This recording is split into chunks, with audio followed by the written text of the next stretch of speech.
Yeah, absolutely. I was always a big fan of the original trio, if you like, from back in the day.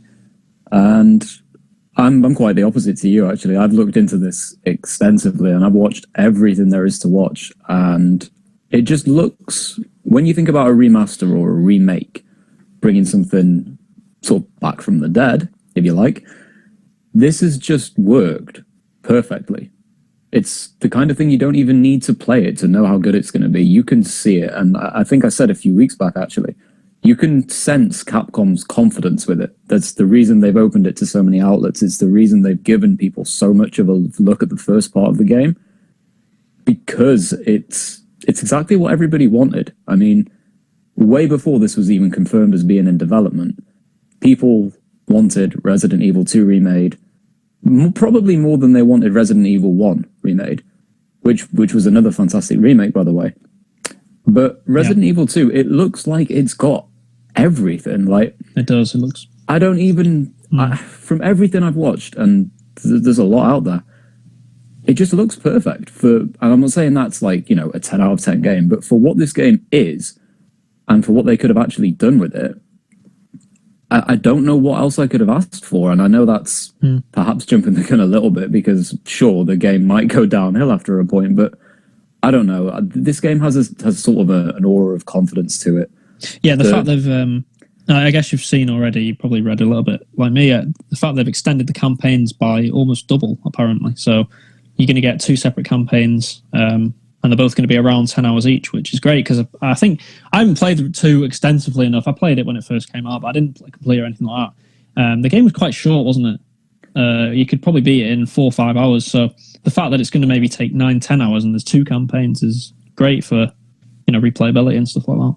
Yeah, I mean, it was always a thing in the old Resident Evils that, you know, speed runs were quite prominent, and it was how quickly could you complete the game. And then they introduced things like completing the game without taking damage, or completing the game with only using the knife, things like that. And they unlocked certain modes and certain outfits and stuff. So speed runs and completions have always been a big part of what Capcom do.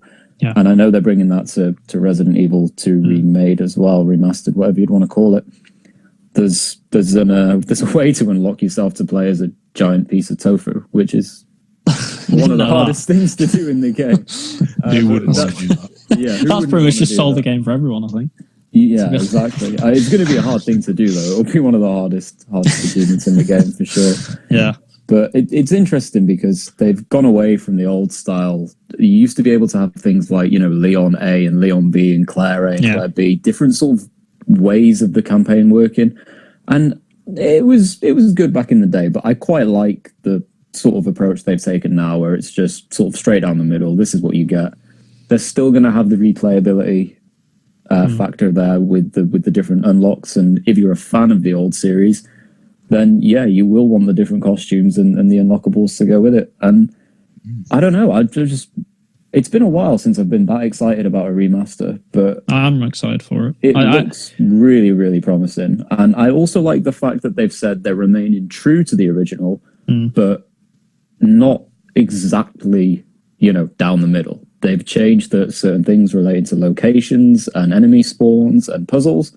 So if you did complete the originals millions of times over, you can't just pick up the new one and run from A to B and it's all the same. No, they've changed certain things. Yeah, and that's so positive. So far, I don't have a bad word to say about it. I think what I like about it as well is that even though I just said about they've extended the campaigns by almost double, so you're looking at from a 4 or 5 hour runtime to 2 campaigns that are going to take roughly, they say 9 to 10 hours, but realistically, maybe 7 to 8 hours, because they always tend to exaggerate the length. But so you're looking at maybe a 15, 16 hour game, but that's nice. I kind of like having games sometimes that you don't need to spend too long on. It's just a nice 15, 16 hour game that you can beat in 3 or 4 sessions and you're done, which is nice, I think.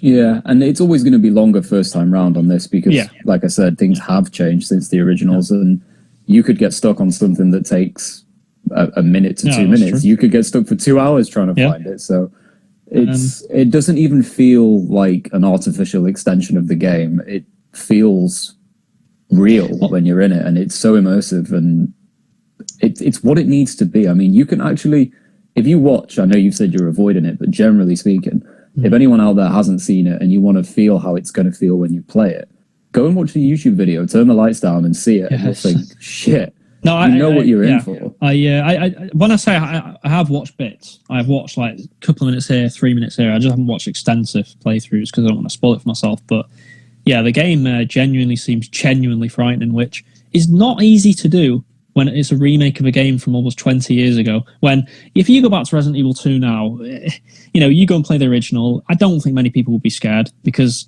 the animations are wonky, that, sort of the game doesn't look good, it looks kind of weird, and it just feels old, doesn't it? And it doesn't, I think that takes away from the immersion, but you go into this now, this is going to be a very immersive game, and it's going to be a truly frightening game, I think, by what I can tell. They've done quite a unique thing actually for modern gaming, and I'm under no illusions. This probably won't run from start to finish, but at least for the first part of the game, the zombies actually look unique.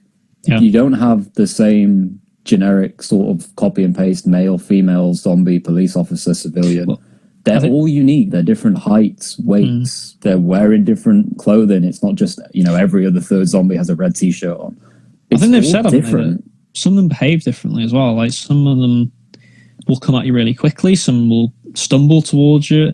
I think they've tried to, from what I can tell, they've tried to make it very unique in that aspect. Like, some of these games, it's sort of like Left 4 Dead, for example, great game, of course, but you knew how all the zombies behaved. They all ran at you 100 miles an hour and you had to deal with it.